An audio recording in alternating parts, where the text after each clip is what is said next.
Gretchen Hyde, how are you? I'm doing great. I'm doing great. Yeah.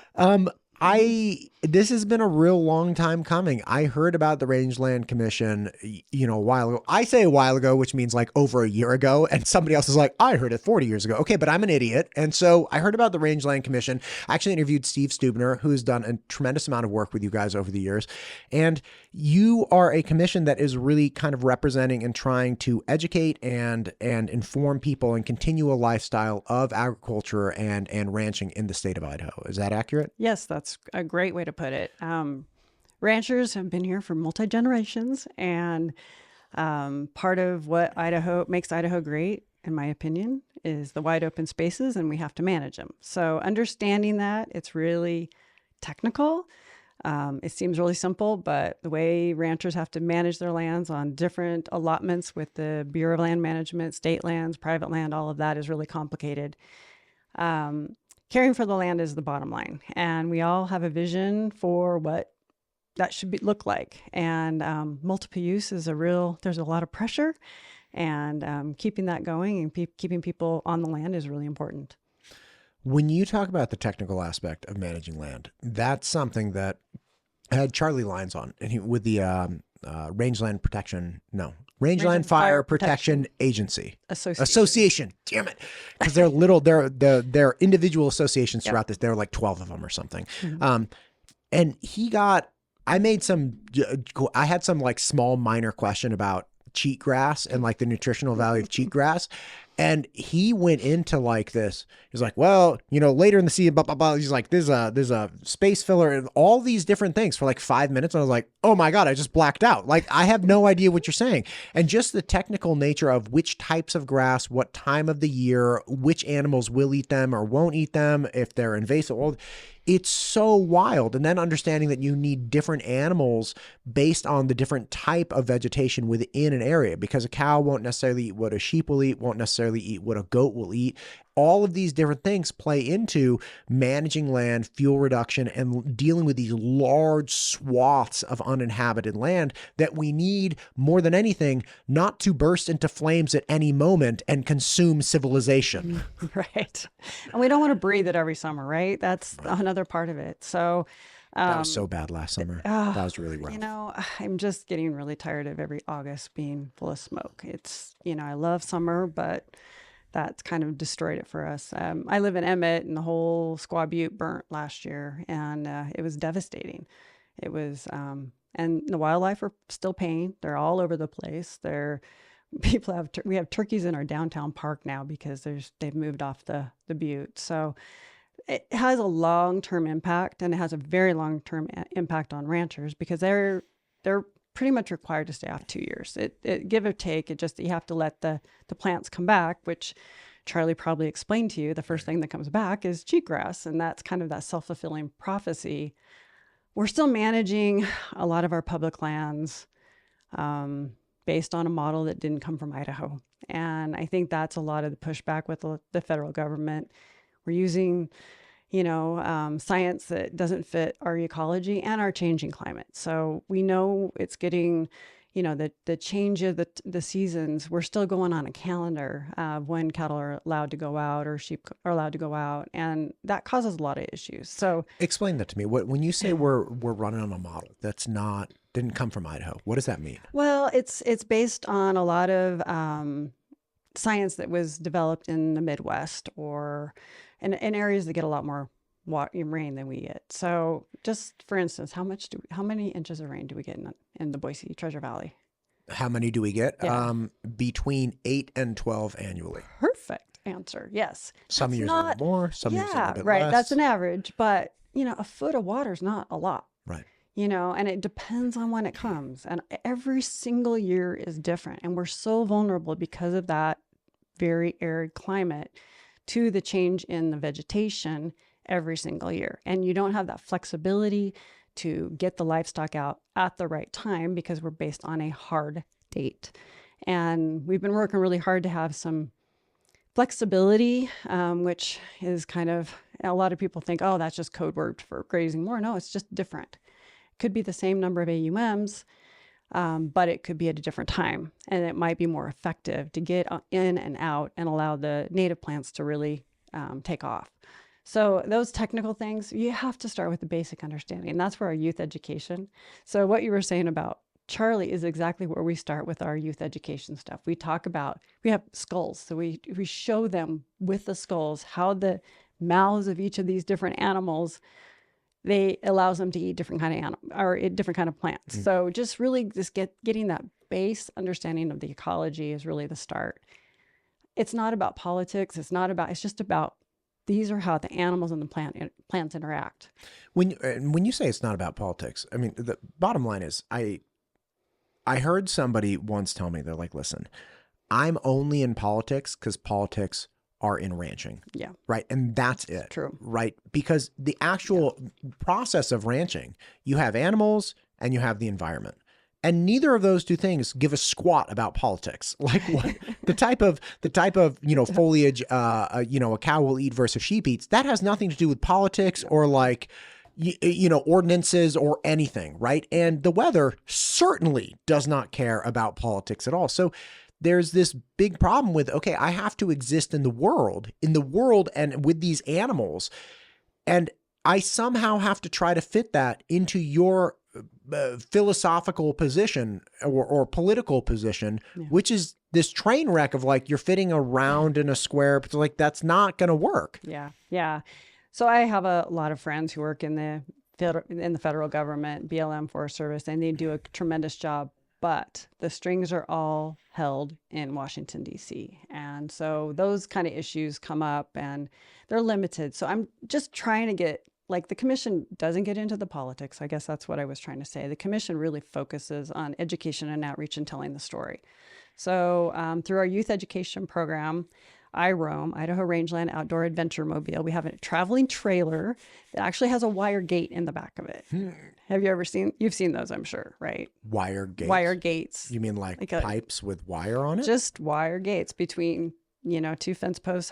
It's pretty much what the standard wire fence that goes across rangeland all over Idaho. Okay, Gretchen, I got to tell you something real fast. Okay, so I'm installing a wire fence the other day, right? And the green T-posts with the pipe thing, and I swear to you, I destroyed my eardrum. Like my left ear.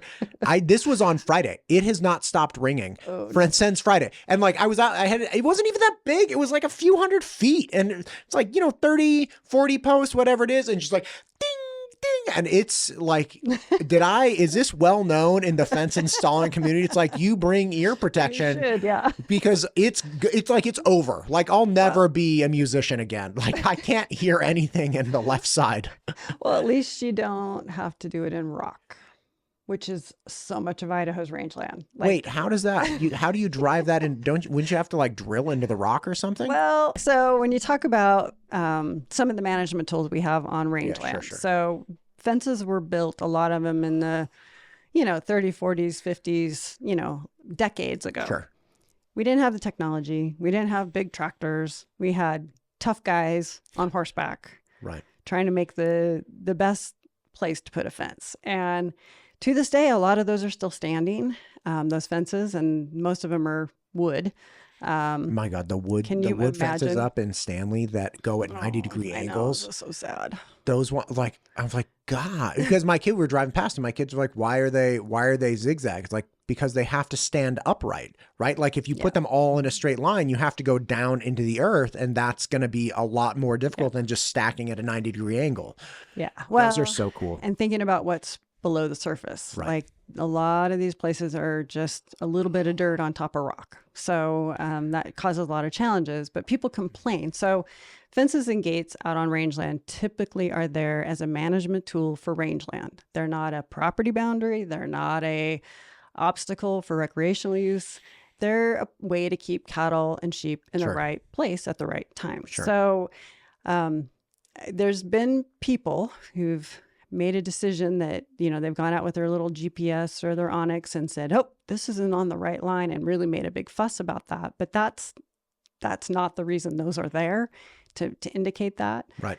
So, when we think about public lands, Idaho's very arid, as we talked, and most of southern Idaho doesn't get a lot of rain, and there's not a lot of water on the surface except for like the Snake River Plains and near the rivers.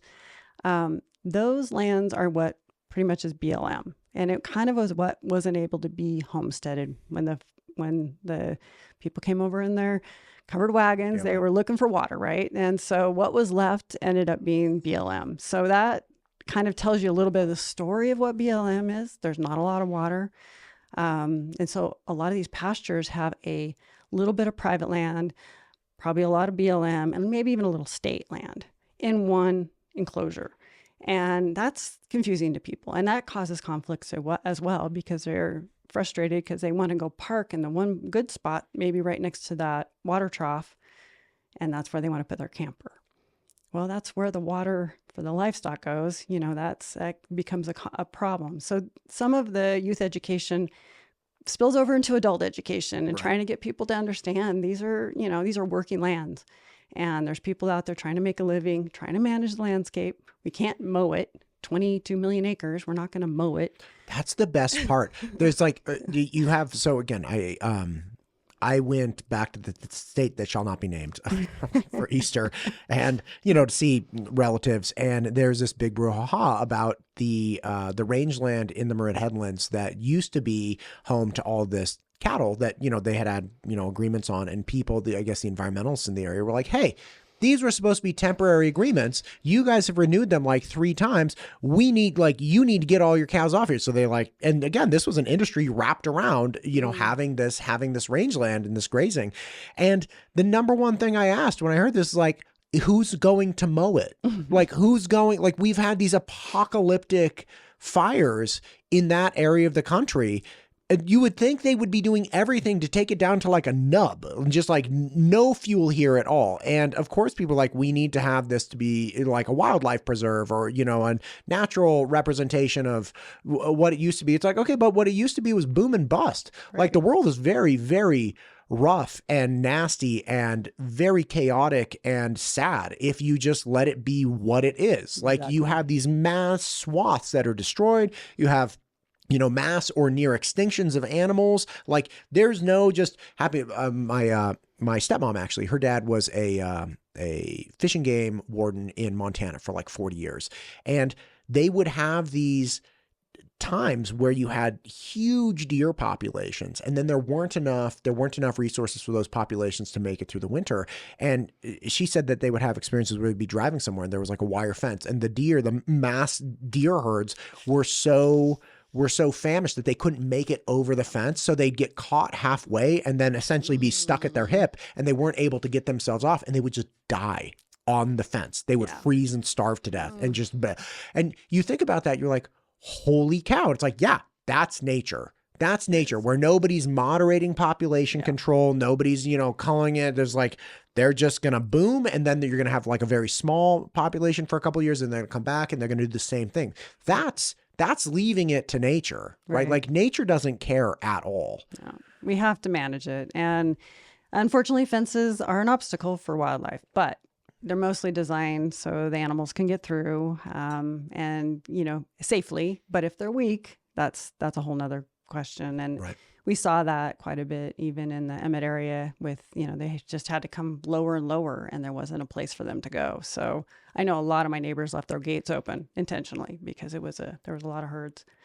But that's also a really cool activity that I have kind of stolen from Project Wild, which is a fishing game called Oh Deer, where you set the kids up to understand how the habitat and how the changes and the population kind of impact each other. And it's a very active activity that kids run and play, and yet they learn. So they understand that. And then we throw in a predator and have them understand that all these things go together, and it's a natural process. But we don't really like it to be too natural. Too natural. Well, think about it. I mean, nobody wants to see all the elk die, or nobody wants to see that. So we're managing all these lands. Fish and Game does a great job, but a lot of it with the support of private landowners, ranchers and farmers. And we're actually doing a new video, Life on the Range video, about the migration patterns in the state of Idaho, because elk they've changed where they're living, and it's really impacting a lot of, big landowners who are trying to grow crops. And it's really tough when you got 2,000, head of elk on your property. So we have to manage. That's the bottom line. And we have to kind of all work together. So there's a lot of really great partners, whether it's the federal agencies, state agencies, whatever. We all communicate in some way about, what are issues, what are problems, how do we solve them? And like the Rangeland Fire Protection Associations, that came out of conversations at one of our commission meetings, because it was like, we had a BLM member who was like, we do this with the forest industry. Why aren't we doing this in the, rangeland world? And it took off from there. I mean, I give kudos to people like Charlie Lyons, Darcy Helmick, who's also my chair. They're leaders in this, and they've made a lot of things happen because they're collaborative, they're open-minded, and they take the time to listen and learn. It's really been pretty phenomenal. That's awesome. Yeah. Yeah. And again, coming back to conservation and environment management, where I grew up, had like a dirty word. It was like a dirty name, like, because you predominantly had people that, profess to really care about animals more than people. And that this was like an open thing. They're like, people are terrible. Like, I love my dog. It's like, God, okay, you love your dog, man, whatever. My dog's such a jerk. Like, I got this little guy. Anyway, I can't stand him sometimes. Anyway, but you had people that did that. And like, I went to Berkeley for college, and I didn't care for Berkeley at all, but it was a good education. And I remember they were redoing the stadium, and you had these tree hugger people that are not tree huggers, we call them like the tree people, or like tree sitters. So these people went up into these California oaks, and there were like 3 or 4 of them that were going to have to go, 4 trees. Anyway, so they went up into the California oaks, and they lived up there for months, which was crazy, because it's like, okay, how do you get people out? And what the police department and developers actually ended up doing was they put a chain link fence with like razor wire on top and a one-way exit. And even that, it took them months to leave. It's like, where are they going to the bathroom? Like, how are they getting food? Like all these, but like that's synonymous with like conservation. Oh my gosh, there's this political science professor, Jack Citron, and he was this like really old salty guy who he was like, ugh. And so he had this competition. We're like, listen, whoever wins this competition gets lunch with me at the faculty club. And so all the students were like undergrads. He's like, come up with something that can get the people out of the trees. And the winner of the competition wrote a paper about how all you have to do is take endangered species to the base of the tree and execute one at a time every hour, so you can get a snort. It's terrible. It's like they would be down so fast. It's like the endangered bunny, like make bunny stew at the base of the tree. They'd be out of the tree so fast, right? They did not do that, but the one way exits worked. But that's what conservation was. Moving here and meeting people like Brian Brooks or Nick Fasciano or Dr. Phil Bass or Charlie Lyons, all of these people that are conserving land for functional reasons for the betterment of people. They're like, it's not good for the state if everything burns. It's not good for our food security if we can't have, utilize this for multi-use. It's not good for recreation if we can't do this. Like, it's not good for any of us if we don't have industry working with recreation, working with citizens, and doing all of this collaboratively together, because we're actually trying to conserve not just wilderness. We're trying to conserve a way of life that benefits humans.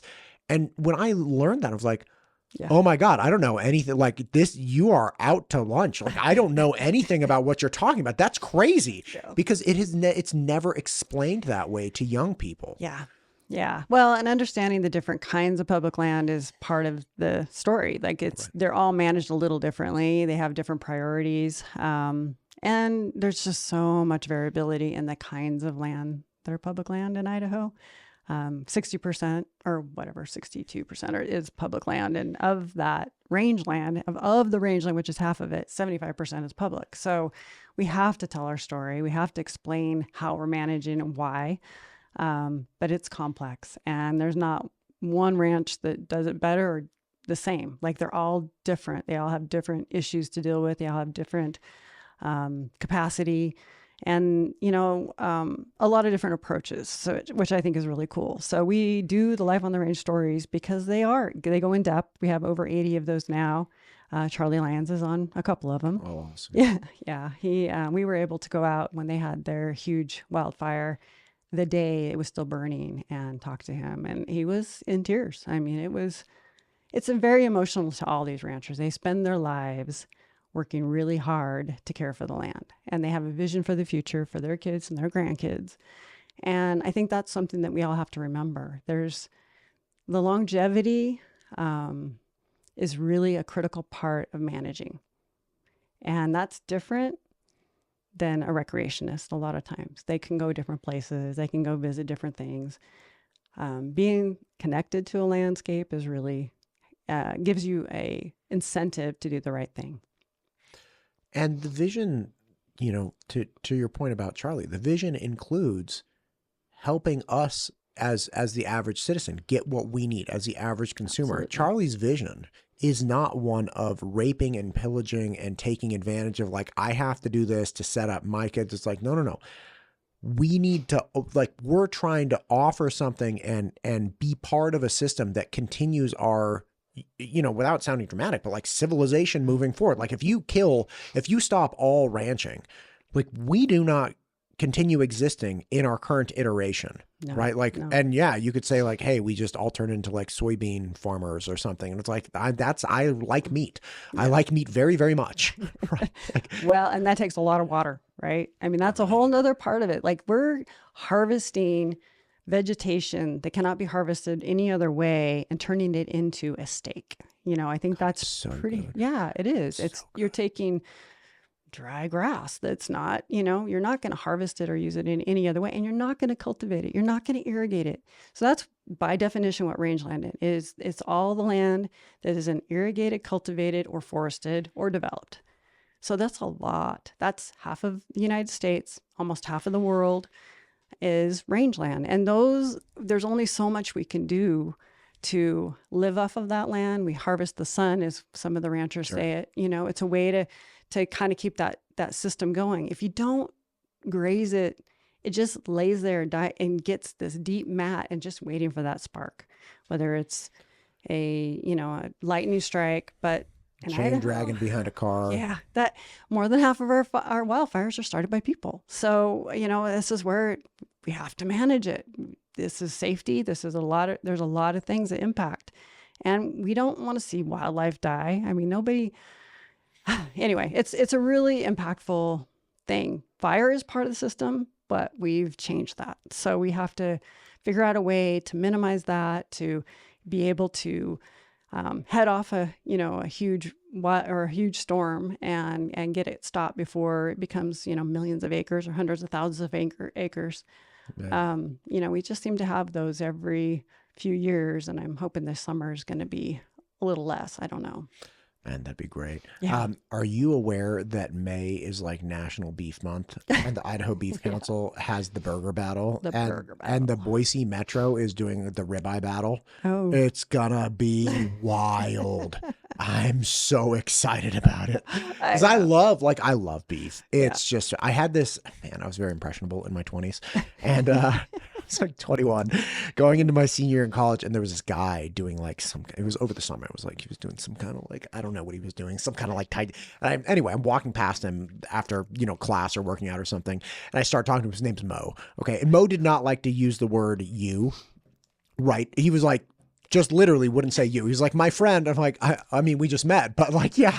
Anyway, and Mo's eating raw beef. Okay, out of a cooler. Mm-hmm. He's got this like Playmate red thing with like a shish kebab stick, and he keeps eating. I was like, what do you got in there? And he's like, oh, then he's like tells me all about his raw beef diet. I'm like, that's crazy. And he's like, yeah, but like you could do it. Like you're going to feel great if you do it. So he convinces me to go down to Berkeley Bowl and get like a 12-pound cross rib roast and start eating nothing but raw beef all day, every day, which I do. Oh my God. I didn't die. I didn't ever get sick. Right. Like, and but man, I'll tell you two things in particular. My temples hurt so bad because my jaw muscles were like, And raw beef is really, really good. Dab a Worcestershire if you want it, but you don't want to throw it up when you're working out, which was the end. Because like a week or two into it, I was on the rowing team and I was like working out really, really hard. And it was like, and it was like beef and Worcestershire. I was like, that's it. It's over. Oh, But like, I love beef. Like I have loved it my whole life. And I'm very excited for May. It's going to be a great time. that'll be a lot of fun. Yeah. Yeah. Do you have a line on somebody who has Highland cows? I know it's a dumb thing. They're like the French bulldogs of cows. I do. I have a lady I know in Emmett who has, and she has like little baby cute ones. Do you think she would sell me one? Know, maybe. Don't tell me you know somebody who has them, but it's like looky, no touchy. Like, I can't buy one. Like literally, I don't know. She's, I can tell that she raises them for pets. So I don't know if she's. I'll tell her I'm raising it for a pet and then I'll eat it. I have a vision of having, a Highland cow and just, oh my gosh. But I was talking. You can't just have one. I know. You can't. They're herd animals, right? It's gonna be great. I was talking to Gerald Raymond, former representative, and then he was former. on my board as well. Oh, great! Yeah, he's awesome. Yeah. I was chatting with him about it a week or two ago. He was like, "Listen, are you gonna eat it?" I'm like, "Oh yeah, oh yeah." He's like, "You want Black Angus then?" He's like, "You don't want a Highland." I'm like, "But they look so cool." They look so cool, but they're not probably. Anyway, I've never had, so I shouldn't say anything. Well, I'm very excited. I'm like, I'm gonna get a pig. Like I'm getting. I don't know if I'd want to eat a cute cow. I don't know. It's like. Don't you think there's something valuable to being connected to that reality, though? Yeah, absolutely. Like everybody says, if I feed it, I don't eat it. It's like that doesn't work though. No. Like what? How are you connected then? You're like, oh, it's a dirty part of the fundamental piece of my existence that I just don't want to acknowledge. It's like vegetarians or vegans not acknowledging that animals die in the production of grain and wheat. It's like they do. Do you think the combine goes around the gophers, the squirrels, the rats, or like the baby deer that's like sitting in the field because it lost its mom? It's gonzo. Like it's over. The combine doesn't care. That's why they're painted red. Right. Just kidding. That's not why. But like I'm excited for the beef month. It's going to be fantastic. I also have done a bunch of shows with Brett Wilder from the Wool Growers Association, and that's the big event tomorrow, right? Wednesday. Well, it's not an event. So excuse me. There's a thing. There's a thing. It just happens, and it's happened for spontaneously. Decades. The sheep make their way from Notice, and they go all the way up to Atlanta area up in the Boise National Forest every single year.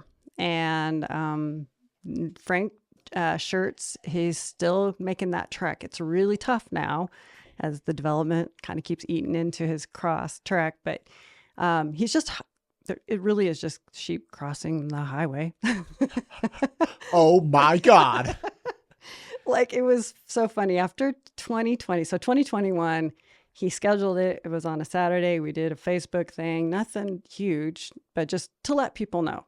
Really, a lot of people, like if they don't want to get stopped on their way to McCall or whatever, just let them know. Time you're going to get held up. Yeah, we had thousands of people show up, and that wasn't expected. And it was really cool because we were doing a drone shoot at the same time. But it was so funny to watch because the sheep were a little confused. People were standing in the way. People are parking in the wrong spot.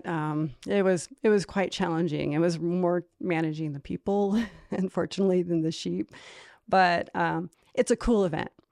And when I was walking around, I was just trying to figure out why, and I heard it over and over. This is why I moved to Idaho. This is why. This is Frank why Shirts. Because Frank Shirts, it's your fault. It's because Frank and John, definitely your fault, John. Sheep are crossing a highway. Okay. But can I just interject real fast? Yeah. Like, what is that like for you, having somebody like me from the state who's like, this is why, and you're like, what in holy hell are you talking about? Like, this is a dude moving some mutton. Like, you moved for Frank. Like, what is that? Like, is that embarrassing? Are you embarrassed for us? I am trying to really understand it. That's the thing. I literally had some really great conversations with Liberty, Second Amendment, and sheep. That's it. Like, damn it. Way to go, America. Well, we're still a little bit rough around the edges, right? I don't know. We've got just enough of that Wild West left in us. And people like Frank, who, talk about bless him, like he's enduring a lot of challenges. And I really hope to get him on your show because I think he's got a lot to share of really what it takes. It's becoming more challenging. Not just the economics, but, a lot of legal issues, dealing with labor shortages and trying to get the H-2A situation. And then the marketing, this whole tariff thing. And I know Brett talked about this. It kind of might be something that'll help the sheep industry. Did you say it might be positive? Might be positive. I don't think you can say that. I know, probably I think not. that's against the rules. Brett made this point But perfectly. he made the be point bad perfectly. too, Yeah. I don't know. But it's like, yeah. And, for the beef industry, it's terrible, right? That we're net exporters of beef. And in Idaho, we don't eat enough beef. We've got more cattle still than people. I think we're still there.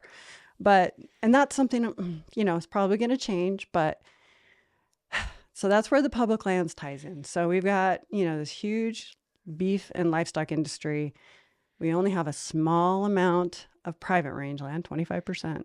If we don't have access to public land, that whole economy collapses. And that collapses a lot of the agriculture. There's a lot of trickle down. And economies of scale, like, everybody having a Highland cow in their backyard isn't feasible. So We've got to figure out how to continue to support and utilize the resources we have and not let them just go up in smoke. So those are, some of the things that I think the commission really tries to focus on. It is complicated. And, we try to do 30-second TV and radio spots, and you just can't get into the depth. And, I have to say, we did some talking animals on a radio spot a long time ago. And one of them was a California quail.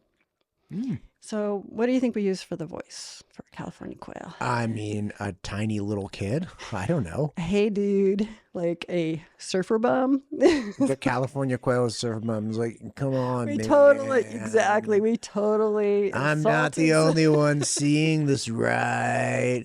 Well, this is the thing. You just get an ex-Californian to do it, and then nobody can get mad. That's that you play that. I got a call. I literally got a call from a lady who was so offended. And I'm like, that sounds like a Californian. I'm like, you're so offended. I'm so offended. Got it. Yep. I know who you are. Exactly. Let me guess. You're not a multi-generation Idahoan, are you, lady? Right. That's not how we talk. Exactly. She said that. Yeah. I'm like, I realize that, Anyway, well, let me tell you, lady, maybe not all Californians, but definitely some of them talk that way. Right. I've met some. God, like that's one of the things that's so funny. The preparation for offense is like, I'm just looking for things to be offended by. It's like, can we just not? It's whatever. We're not going to go into that. No, but like I believe you that somebody got mad about, the hippie surfer dude hit the pipe. And like, oh man. What was the point of the California quail guy? I was just talking about the connection between livestock and wildlife. Like gotcha. There is a benefit, and we're managing for those benefits. We all love to see California quail. We all love to see deer and elk and all antelope and all that. And there was, kind of this like us or them kind of mentality at some point. Back in the 80s and 90s, there was a real big anti-grazing push. And Idaho was the home for one of the worst offenders in terms of thinking that we just need to get rid of all livestock, especially up in like Stanley Basin, that area. Wait, there was one particular activist? One particular activist. I'm not going to I'm going to look this up. ChatGPT knows it. I'm not giving him the benefit. So this dude is like just convicted and angry. It's like, we got to get all the cows out. Yeah. There's stories about why like somebody's cows got out and got in his yard. I don't know. Anyway, he was on a terror. And I actually went to I think it was an environmentalist rally when I first started. Still around? Could I get him on the show? No. I don't know. I have no idea where he is. And He went somewhere where cows don't live. I mean, I think you might be entertained by him, but I am not. So he's just hateful. It's so ugly. And he really was after a whole type of person, right? It wasn't about the lifestyle. It was just like he just didn't like ranchers. So like categorically, yeah. So I like them very much. Like I had but to your point, real fast before I forget, for the California quail, Dr. Phil Bass made a really, really good point, and other people have too. I had Brad McIntyre from McIntyre Pastures on, and they both talked about the relationship between birds and ungulates, right? Right, because they're like, listen, the birds aren't eating grass. The four-legged animal eats the grass, then poops stuff out, and then insects lay larvae and the birds come along, very much like dung beetles, right? Spread out the fertilizer for the land and then consume grubs and whatnot in there. So you'd have these, back in the day, you'd have mass buffalo herds wandering along, and then gigantic flocks of birds, like huge block out the sun flock style, that were just going behind, eating and distributing all the fertilizer that the buffalo left behind. Well, that's a perfect segue. So I was it was basically a kind of a rally to start listing the sage grouse. So sage grouse are this unique, really cool bird. Yeah. We have a video on them. They do this big dance and they got this puffy chest, and it's just really coloring's cool. wild too. They are. But they're gigantic balloons. I mean, they're not, the fact that people hunt them kind of makes me laugh because they're just gigantic balloons. They're not fast. They're not stealthy. It's not hard if you know where they are. Stealthy. They're not stealthy, and except for the female. So I have a stuffed one and a female and a male that I take to schools to show, and then I have a shellacked cow pie. The kids just love. I mean, that's like, ooh, gross. Can I touch it? Shellac is the primer, right? Yeah, it just covers it so it's, it stays intact. And then you show how there's bug holes and trying to explain that connection. Yeah, immediately they're like, how do we touch it? Anyway, so just, understanding that connection. And so I was at this rally. It's the first time I ever saw this guy. And he got up in front of all these scientists and literally said, this is the tool to get rid of ranchers. I felt personally attacked. I looked around the room at all these scientists and nobody seemed offended. It was heartbreaking. What's the tool? The shellacked cow pie? No, listing the sage grouse. Oh my God. But the problem is there's a connection. There's a positive relationship between livestock, cattle in particular, and sage grouse. And we didn't have the proof. We didn't have the science. We do now. And it's been a battle for so many ranchers because they want to see the sage grouse there. Cows don't go out and step on their, there's all these stories and it's like, are you kidding me? That's not what's happening here. They are kind of a gigantic target. They're a prey animal. There's a lot of things that are after them. What, sage grouse? Yeah. Oh, okay. Yeah. And but cows aren't after them. Getting rid of cows isn't going to bring them back. That's the sad thing. But wildfire is probably the biggest threat. It is the biggest threat to the habitat of sage grouse. And so managing the fuel loads, which how many tools do we have? We don't have many tools. We have to graze it on 20 million acres. So there is a positive relationship. And I feel like I've outlasted him, right? He's kind of disappeared and I don't even know where he is. I don't care. Anger only lasts so long. Exactly. And I've never engaged with him in any way because it's like, that's totally useless. I would like to know what genuinely, because I talk to people on all sides of every single issue. And right. I genuinely want to know what drives some people, right? And like I had this was a really sad story. I had David Ripley, who's the founder of Idaho Chooses Life, I believe. Okay.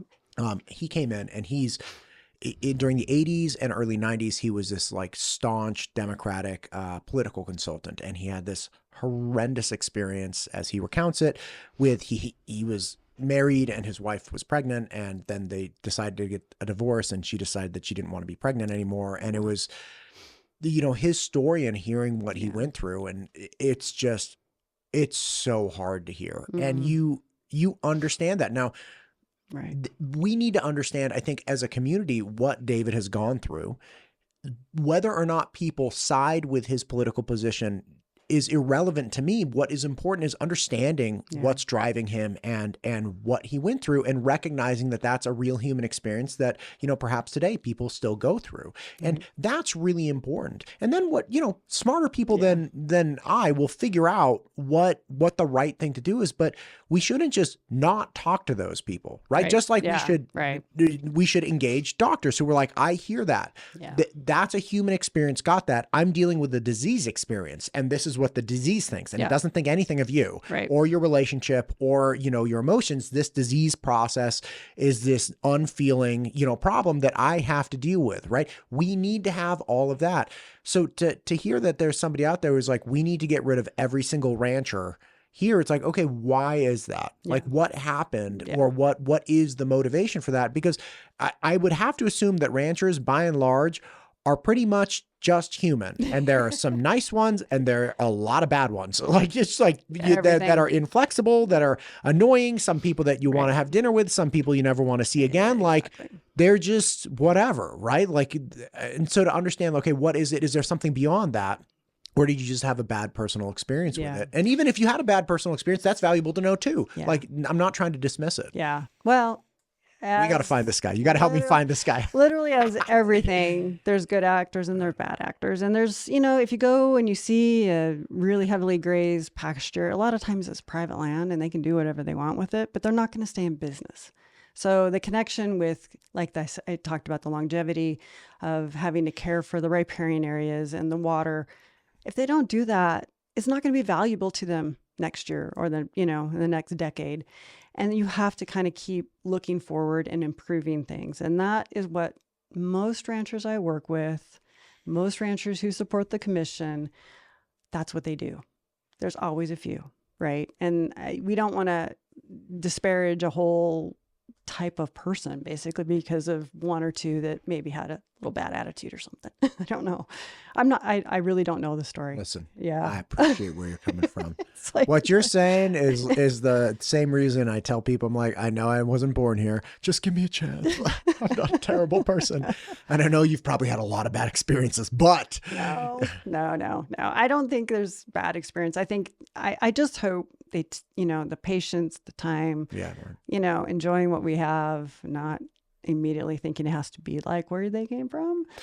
Yeah. And that's a tough one. You know, I actually liken it very frequently to somebody who is in a relationship with like an alcoholic, right? Mm-hmm. And you have all these terrible, and like you've really bad things have happened and you've seen this all play out. And it was because of alcohol. And then you get into another relationship or you go on a date and the person orders like, you know, a Bud Light, and you freak out because you're like, this is the start of everything terrible. It's like, no. There are plenty of people who can drink a Bud Light or two, or on the weekend, they'll have like 4 or 5 in the afternoon, and then they won't drink again. And like, they're never violent. They don't go from like Bud Light to cocaine. Like you don't have these problems. And just to say like, okay, the correlation is this one initial action, therefore all of this stuff has to happen. So we have to stop this one. It's like, okay, well, like there are plenty of people who drink normally. I'm not even like a big drinker, but it's like, I'm aware that like I can have a gin and tonic and like, I'm okay. Right. Yeah. You know, well, stereotyping is a bad thing if ever, you know, like when you just generalize this is a kind of person and this is how they all are. That's when we make a lot of mistakes. So. Yeah, but I stereotype hard. If I meet somebody and then they're like, I gotta save Idaho, I go straight to stereotyping. I don't want to talk to that person. Save Idaho from what? Oh yeah, save Idaho from the Idahoans because they don't know. Like that's it. It's like, I can't with you right now. It's too painful. Like I know your heart's in the right place. You are just can you just sit down for a minute? Can you just sit down for like maybe 10 minutes and just not do that? Like it's too much. Yeah. So tomorrow, the event, which is actually it's not an event. It's a thing.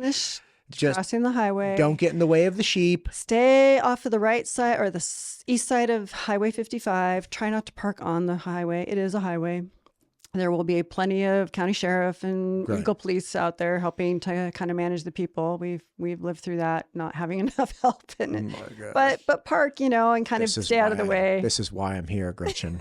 This is it. Yeah.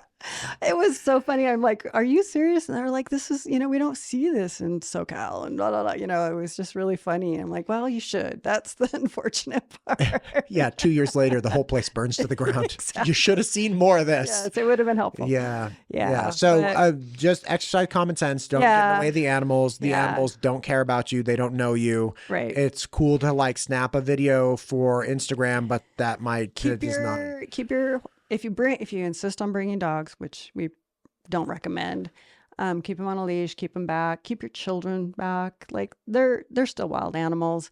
They're prey animals. They're always running from something. That's just how their eyes, they're looking behind them a lot because that's just how they survive. Right. So, just stay out of the way, kind of, and as you see them, like we have to turn them from basically onto Highway 55 and have them head south. So if you can kind of help steer them that way and stand in that corner, it'd be great.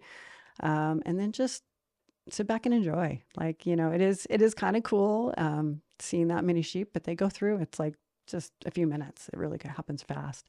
Gosh, that's awesome. Yeah. They go through literally in just minutes. Yeah, it doesn't take a lot of time. You blink, you're going to miss it. Yeah. Yeah. And then people, are in a rush to get out of there. But, if you've parked, just give yourself some time. No, it's going to take a little time. And they may not be there at exactly 10 o'clock. So, this is not a timed event.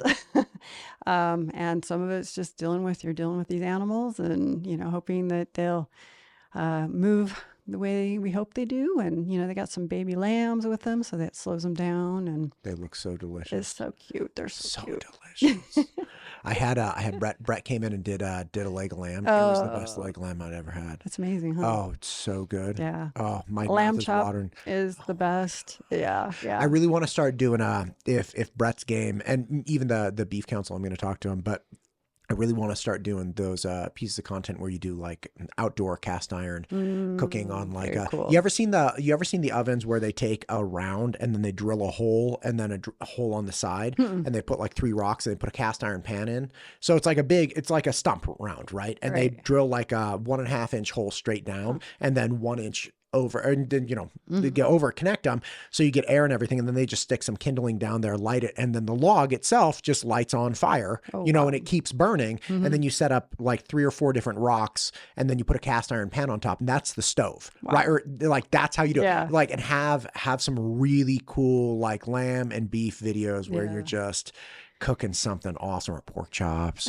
and you always have like butter and onions. There's like the giant dumb knife. Like, why do people have these? You know the knife I'm talking about, the one that's like it looks like Half Dome, like it's gigantic, and they're like chopping a shallot. It's like with this gigantic knife. I'm gonna get one of those just so I can do like these ridiculous videos. But yeah, like that stuff is really awesome, and I love like lamb needs to come back hard, man. I mean, maybe it doesn't. I don't know, but I just really enjoy it, and it's. We've been eating it for centuries, right? So it's good stuff. You got to know how to cook it and cook it right. I know that a lot of people have had bad experiences, but there is some technique to it, and I think on a grill is probably one of the best. But my kids growing up, that's what they asked for their birthday. They wanted lamb chops. So and we grew up on a cattle ranch, so it's and the other thing too is obviously like.